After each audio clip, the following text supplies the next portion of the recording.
You must be truly desperate to come to me for help. When do we start?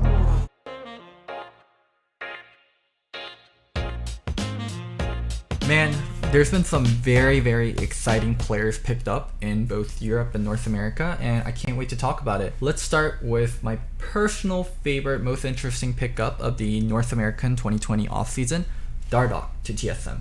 Let's take a small trip down memory lane and see what Bjerg said about his future teammate back in 2016 when he was trash talking the best LCS coach ever, me.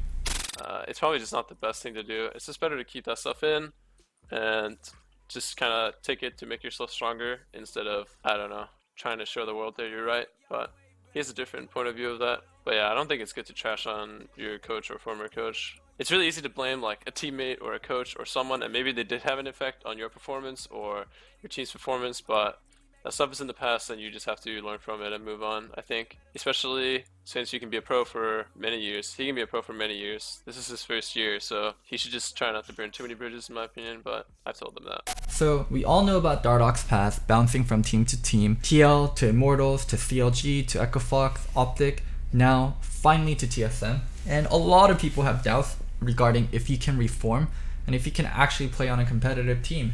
And as someone that's experienced Dardoch and stayed in touch with him here and there, I actually think it will go pretty well. In the past, Josh didn't have the very best outlook on the problems that he might be causing within teams and what he might be doing to a team atmosphere.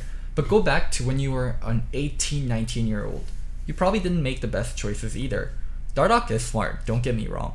And he knew exactly how good he was and how much bad behavior he could get away with. And once he was bouncing around team from team and watching them succeed without him, it was definitely a wake-up call for him. Time in academy wasn't spent very well, but not being picked up by LCS teams definitely humbled him. And the age definitely can't hurt either. Just being an 18, 19-year-old and given that much power and given that much attention, it's not that abnormal to go a little bit bonkers. Dardoch has always wanted to play for TSM ever since 2016, and yeah, now here's his shot.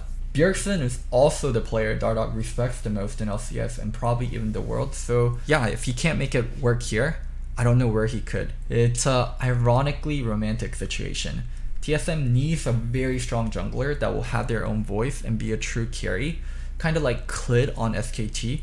And Dardoch needs a team to take a chance on him and pair him with a lot of strong players so he can really shine. I pray to God it goes well, and I pray for the coach that will have to manage this situation. But in the case it doesn't go well, at least we'll get some dank content. One thing that is undeniable is Dardoch's skill, and the whole world will finally get to see if he's ready to play again. So, FORG1VEN to Schalke. Also, a very similar situation to Dardoch. Extremely talented player that was not the kindest to his teammate and always spoke his mind, even at the cost of his own opportunities. I cannot overstate FORG1VEN's talent for video games. I mean, we all know you have to be talented to be a pro gamer, but this guy is just on a different level. He can constantly hit very high challenger even after not touching League for such a long time, and his natural aptitude for video games goes beyond just League of Legends.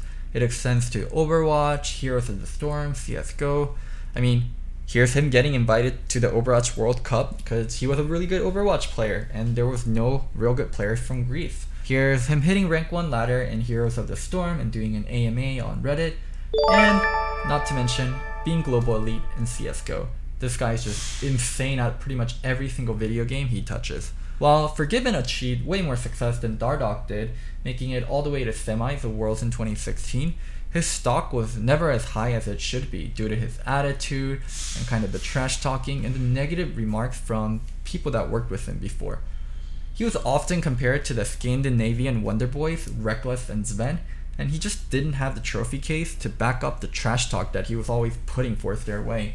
And due to the massive amount of fans both players commanded at the time, Reckless with Fnatic, Sven with G2, FORG1VEN's toxic image was doubled down on, and he wasn't looked at that fondly by people in Europe. Another thing is, FORG1VEN is ancient in terms of League of Legends pros at 27 years young. but his skills for the game is something that is unchanged and undeniable. And from his recent appearance on Summoning Insight, it seems like his stubbornness and strong point of view hasn't changed at all. But with age, hopefully he became wiser, and he understands that certain compromises needs to be made for him to be successful in a team setting. Forgiven, if you're going to be that stubborn, just go play an RTS game. I mean, you're amazing at every game you touch, why not go play RTS and not deal with teammates? I definitely know less about Forgiven than I do about Dardoch, but I can't imagine someone that's been bouncing around from so many teams and spent time outside of the pro scene still wanting to come back if they were not passionate, if they were not so dedicated to showing the world how good they are as a pro. A lot of people, they just don't have that much purpose in this world outside of being really, really good at video games, and there's nothing wrong with that. And there's something beautiful about dedicating your life to a craft. It might seem childish that it's just a cartoony video game, but I think it's actually very respectable being so dedicated towards a certain craft and spending so much hours mastering it. It might seem simplistic, it might seem immature, it might seem childish, but yeah, the talent for video games is something that keeps you going, something that like gives you a purpose. For me, it's talking about video games, it's entertaining you guys, and for people like Forgiven and Dardoch, it's just showing the kind of talent they have. I truly believe video game is an art form, and art is something you use to express yourself. And the way that Forgiven and Dardoch play within the server, within Summoner's Rift, is truly art for them. Like, they truly probably never get the same kind of feeling outside of playing on stage and dominating other pro players and showing everyone how much better they are than other people and kind of proving people wrong. Like, it doesn't matter if you're toxic, it doesn't matter if you're stubborn, it doesn't matter if you can't work well with teammates. If you're this damn good, you can make it work. But they do need to tone it down a bit. I hope they are able to. So yeah, I hope you enjoyed this piece on Dardoch plus Forgiven coming back into professional play. And I have a lot more off-season content coming, so don't forget to subscribe and comment and like. One last thing, I'm not crazy, I'm just Loco. Bye!